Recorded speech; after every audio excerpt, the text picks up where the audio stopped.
ಎಲ್ಲರಿಗೂ ನಮಸ್ಕಾರ. ಇವತ್ತಿನ ರೆಸಿಪಿ ಅವರೆಕಾಳಿನ ಮಸಾಲ ಬಾತ್.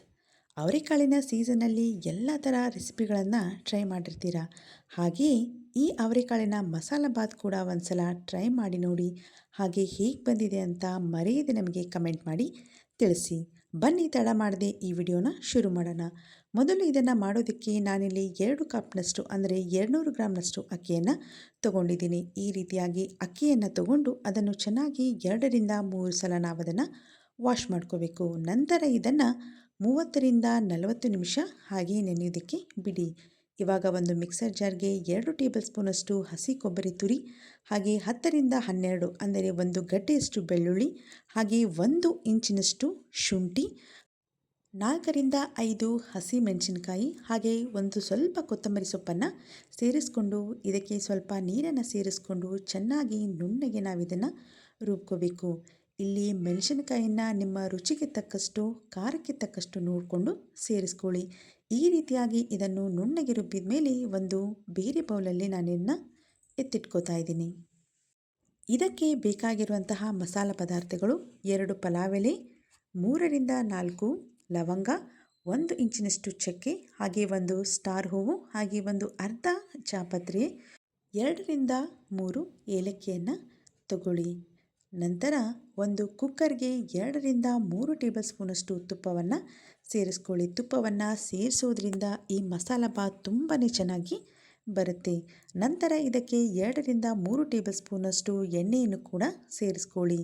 ಎಣ್ಣೆ ಮತ್ತು ತುಪ್ಪ 2 ಬಿಸಿ ಆದಮೇಲೆ ಇವೆಲ್ಲ ಮಸಾಲ ಪದಾರ್ಥಗಳನ್ನು ಇವುಗಳಲ್ಲಿ ಸೇರಿಸ್ಕೋಬೇಕು.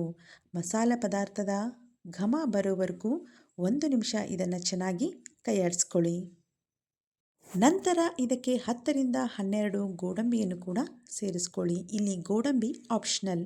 ನಂತರ ಇದಕ್ಕೆ ಸ್ವಲ್ಪ ಕಸೂರಿ ಮೇಥಿಯನ್ನು ಈ ರೀತಿಯಾಗಿ ಕೈಯಲ್ಲಿ ಅದನ್ನು ಕ್ರಷ್ ಮಾಡಿ ಸೇರಿಸ್ಕೋಬೇಕಾಗುತ್ತೆ. ಗೋಡಂಬಿಯ ಬಣ್ಣ ಸ್ವಲ್ಪ ಹೊಂಬಣ್ಣ ಬರೋವರೆಗೂ ಇದನ್ನು ಚೆನ್ನಾಗಿ ಫ್ರೈ ಮಾಡ್ಕೋಬೇಕು. ನಂತರ ಇದಕ್ಕೆ ಒಂದು ಮೀಡಿಯಮ್ ಸೈಜ್ನ ಈರುಳ್ಳಿಯನ್ನು ಉದ್ದವಾಗಿ ಕತ್ತರಿಸಿ ಸೇರಿಸ್ಕೋತಾ ಇದ್ದೀನಿ.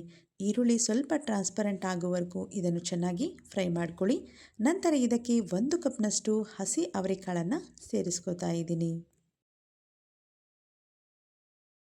ಇದನ್ನು ಇವಾಗ 2 ರಿಂದ 3 ನಿಮಿಷ ಚೆನ್ನಾಗಿ ಫ್ರೈ ಮಾಡ್ಕೋಬೇಕಾಗತ್ತೆ.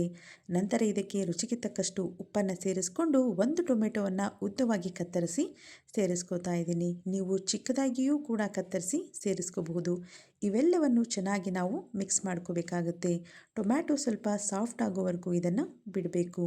ನಂತರ ಇದಕ್ಕೆ ನಾವು ಈ ಮೊದಲೇ ರುಬ್ಬಿ ಇಟ್ಟಂತಹ ಮಸಾಲೆ ಪೇಸ್ಟನ್ನು ಸೇರಿಸ್ಕೊಂಡು ಇದಕ್ಕೆ 1/4 ಟೀ ಸ್ಪೂನಷ್ಟು ಅರಿಶಿಣದ ಪುಡಿ, 1 ಟೇಬಲ್ ಸ್ಪೂನಷ್ಟು ಧನಿಯಾ ಪುಡಿ, ಹಾಗೆ ಅರ್ಧ ಟೀ ಸ್ಪೂನಷ್ಟು ಗರಂ ಮಸಾಲವನ್ನು ಸೇರಿಸ್ಕೊಂಡು ಇನ್ನೊಂದು ಸಲ ಚೆನ್ನಾಗಿ ಇದನ್ನು ಕೈಯಾಡಿಸ್ಕೋಬೇಕಾಗುತ್ತೆ. ಈ ರೀತಿಯಾಗಿ ಇದನ್ನು ಚೆನ್ನಾಗಿ ಕೈಯಾಡಿಸ್ಕೊಂಡು ಇದು ಸ್ವಲ್ಪ ಎಣ್ಣೆ ಬಿಡೋವರೆಗೂ ಇದನ್ನು ನಾವು ಬೇಯಿಸ್ಕೋಬೇಕು. ಈ ರೀತಿಯಾಗಿ ಎಣ್ಣೆ ಸ್ವಲ್ಪ ಸಪ್ರೇಟ್ ಆದಮೇಲೆ ನಾವು ಈ ಮೊದಲೇ ನೆನೆಸಿ ಇಟ್ಟಂತಹ ಅಕ್ಕಿಯನ್ನು ಸೇರಿಸ್ಕೋಬೇಕಾಗತ್ತೆ. ನಾನಿಲ್ಲಿ ಸೋನಾ ಮಸೂರಿ ಅಕ್ಕಿಯನ್ನು ಸೇರಿಸ್ಕೋತಾ ಇದ್ದೀನಿ.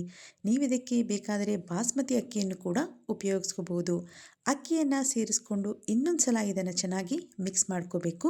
ನಂತರ ಇದಕ್ಕೆ ನೀರನ್ನು ಸೇರಿಸ್ಕೋಬೇಕಾಗುತ್ತೆ. ನಾನಿಲ್ಲಿ 1 ಕಪ್ನಷ್ಟು ಅಕ್ಕಿಗೆ 2 ಕಪ್ನಷ್ಟು ನೀರನ್ನು ಸೇರಿಸ್ಕೋತಾ ಇದ್ದೀನಿ. ಅಂದರೆ 2 ಕಪ್ನಷ್ಟು ಅಕ್ಕಿಗೆ 4 ಕಪ್ನಷ್ಟು ನೀರನ್ನು ಸೇರಿಸ್ಕೊಳ್ಳಿ. ನೀವಿಲ್ಲಿ ಬಾಸ್ಮತಿ ರೈಸನ್ನು ಉಪಯೋಗಿಸೋದಾದರೆ 1 ಕಪ್ನಷ್ಟು ಅಕ್ಕಿಗೆ 1.5 ಕಪ್ನಷ್ಟು ನೀರನ್ನು ಸೇರಿಸ್ಕೊಂಡ್ರೆ ಸಾಕಾಗುತ್ತೆ. ಈ ರೀತಿಯಾಗಿ ನೀರನ್ನು ಸೇರಿಸ್ಕೊಂಡ್ಮೇಲೆ ಇದನ್ನು ಚೆನ್ನಾಗಿ ಮಿಕ್ಸ್ ಮಾಡ್ಕೋಬೇಕು. ಚೆನ್ನಾಗಿ ಮಿಕ್ಸ್ ಮಾಡಿಕೊಂಡು ಅದು ಸ್ವಲ್ಪ ಕುದಿ ಬಂದಮೇಲೆ ಇದಕ್ಕೆ ಕೊತ್ತಂಬರಿ ಸೊಪ್ಪನ್ನು ಸೇರಿಸ್ಕೊಳ್ಳಿ. ನೀವಿಲ್ಲಿ ಬೇಕಾದರೆ ಪುದೀನ ಸೊಪ್ಪನ್ನು ಕೂಡ ಸೇರಿಸ್ಕೋಬಹುದು. ಈ ರೀತಿಯಾಗಿ ಕೊತ್ತಂಬರಿ ಸೊಪ್ಪನ್ನು ಸೇರಿಸ್ಕೊಂಡು ಮೀಡಿಯಂ ಫ್ಲೇಮಲ್ಲಿ ಇದನ್ನು 3 ವಿಜಲ್ಸ್ನ ಕೂಗಿಸ್ಕೋಬೇಕು. ಇವಾಗ ಸಖತ್ ಟೇಸ್ಟಿಯಾಗಿರುವಂತಹ ಅವರೆಕಾಳಿನ ಮಸಾಲ ಬಾತ್ ರೆಡಿಯಾಗಿದೆ. ಇದನ್ನು ಬಿಸಿ ಬಿಸಿಯಾಗಿಯೇ ಯಾವುದೇ ರಾಯ್ತದೊಂದಿಗೆ ನೀವಿದನ್ನು ಸರ್ವ್ ಮಾಡ್ಬೋದು. ಹಾಗೆ ಲಂಚ್ ಬಾಕ್ಸ್ಗೂ ಕೂಡ ಇದು ಪರ್ಫೆಕ್ಟ್ ಆಗಿರುವಂತಹ ರೆಸಿಪಿ. ಈ ರೆಸಿಪಿನ ಖಂಡಿತ ಈ ಮೆಥಡಲ್ಲಿ ಒಂದ್ಸಲ ಮಾಡ್ಕೊಂಡು ನೋಡಿ, ತುಂಬಾ ರುಚಿಯಾಗಿರುತ್ತೆ. Thanks for watching. ಈ ರೆಸಿಪಿ ನಿಮಗೆ ಇಷ್ಟ ಆದರೆ ಲೈಕ್ ಮಾಡಿ, ಹಾಗೆ ನಮ್ಮ ಚಾನಲ್ನ ಸಬ್ಸ್ಕ್ರೈಬ್ ಮಾಡ್ಕೊಳ್ಳಿ.